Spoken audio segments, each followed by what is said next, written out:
Shalom saudara, bertemu kita kembali saudara dalam saluran ini. Kita mendengarkan kebenaran firman Tuhan yang terambil dari 1 Samuel 2 ayat 3 saudara. Janganlah kamu selalu berkata sombong, janganlah caci maki keluar dari mulutmu, karena Tuhan itu Allah yang Maha Tahu, dan oleh Dia perbuatan-perbuatan diuji. Saudara dikasihi nama Tuhan, jangan berkata sombong. Sombong adalah lawan kata rendah hati, saudara. Orang sombong selalu menganggap bahwa dirinya lebih hebat dari orang lain, lebih baik, lebih pandai, lebih pengalaman, lebih tahu dan lebih yang lainnya saudara. Orang sombong selalu menganggap dirinya lebih hebat dari orang lain saudara. Orang sombong tidak pernah mau mengalah dengan orang lain. Orang seperti ini memandang orang lain lebih rendah dari dirinya, bahkan cenderung tidak menghargainya. Saudara, berkata sombong adalah ciri atau karakter yang menonjol dari orang sombong. Selalu bermulut besar dan menepuk dada.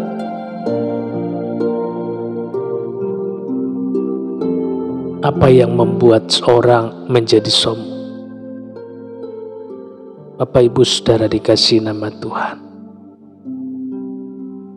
Biasanya ada faktor genetik atau keturunan menyebabkan seseorang menjadi sombong.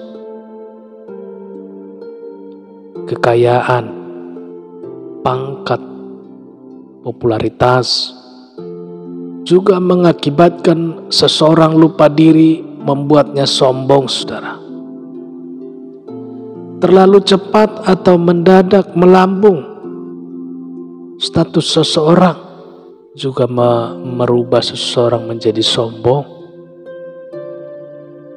Tuhan melawan orang yang sombong. Saudara, simak firman dalam 1 Petrus 5 ayat 5 demikian. Allah menentang orang yang congkak, tetapi mengasihani orang yang rendah hati. Orang yang congkak adalah orang yang sombong.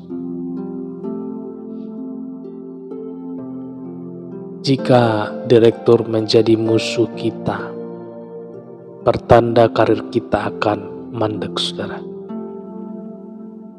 Jika guru memusuhi kita, kita tidak akan naik kelas, saudara.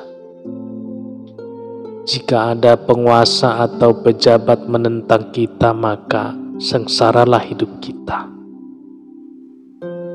Baru manusia yang lebih tinggi saja menentang kita, hidup kita sudah pontang-panting. Saudara dikasihi nama Tuhan, apalagi sampai Tuhan berhadapan dengan kita, selesailah hidup kita. Game is over. Permainan sudah selesai. Tamatlah riwayat kita, saudara. Itulah akibatnya dan hasil yang akan kita petik oleh orang yang sombong, termasuk orang yang berkata sombong. Beda dengan orang yang rendah hati, yang selalu mengalah, yang menempatkan orang lain lebih utama, lebih hebat, lebih segala-galanya dari dirinya, saudara. Orang seperti ini dikasihani Tuhan. Haleluya. Janganlah caci maki keluar dari mulutmu. Caci maki adalah kata-kata kotor, keluar dari mulut tanpa kontrol. menyembur bagai air bah, menghampar tanpa batas, saudara. Tidak lagi melihat siapa yang dihadapinya, saudara. Semua ditindas tanpa batas. Orang seperti ini sedang menanam pohon permusuhan seumur hidup. Kelak akan memetik buah penyesalan di ujung hidupnya, saudara. Tidak lagi mempertimbangkan perasaan, harga diri orang lain, harga diri orang yang dihadapinya. Mengapa orang bisa mencaci maki? Ketika emosi negatif merajai hatinya, maka meledaklah caci maki. Pada waktu harga dirinya merasa dikuliti, muncullah caci maki. Umumnya orang sombong berpotensi menjadi pencaci maki. Beda dengan orang rendah hati. Orang rendah hati selalu bisa menjaga emosi negatifnya. Sekalipun suatu waktu lepas kontrol, ia dengan cepat mengoreksinya dan meminta maaf, saudara. Tanpa perlu menjaga harga dirinya, orang rendah hati mudah sekali meminta maaf kepada orang lain. Menempatkan diri di atas orang lain adalah penyakit yang harus dikikis, saudara. Merendahkan orang lain dengan memandang sebelah mata juga harus dibuang jauh-jauh, saudara. Menganggap diri selalu benar membuat seseorang mudah tersulut emosi. Bagaimana kita memakai mulut kita selama ini? Jika kita ingin disayang Tuhan, mari kita jaga mulut kita dengan penuh kehati-hatian. Saudara, dengan terus memelihara perasaan rendah hati, kita akan memiliki senjata pemusnah kesombongan itu sendiri. Jangan biarkan emosi negatif menguasai diri kita. Pada saat sesuatu peristiwa mencoba memancing perasaan kita, saudara. Jangan biarkan pohon perasaan makin membesar dalam hidup kita sehingga sulit dikendalikan lagi.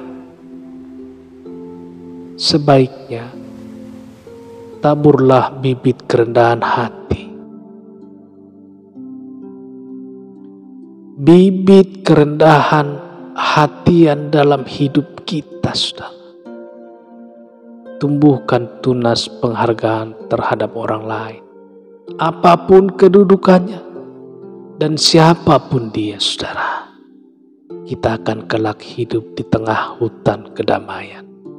Tuhan akan melimpahkan kasih sayangnya kepada kita. Haleluya. Saudara, demikian renungan firman Tuhan untuk hari ini. Kiranya cinta kasih perlindungan pertolongannya selalu memberkati Bapak Ibu Saudara dimanapun berada. Memberikan kekuatan bagi yang lemah, kesembuhan bagi yang sakit. Di dalam nama Yesus Tuhan. Haleluya. Amin.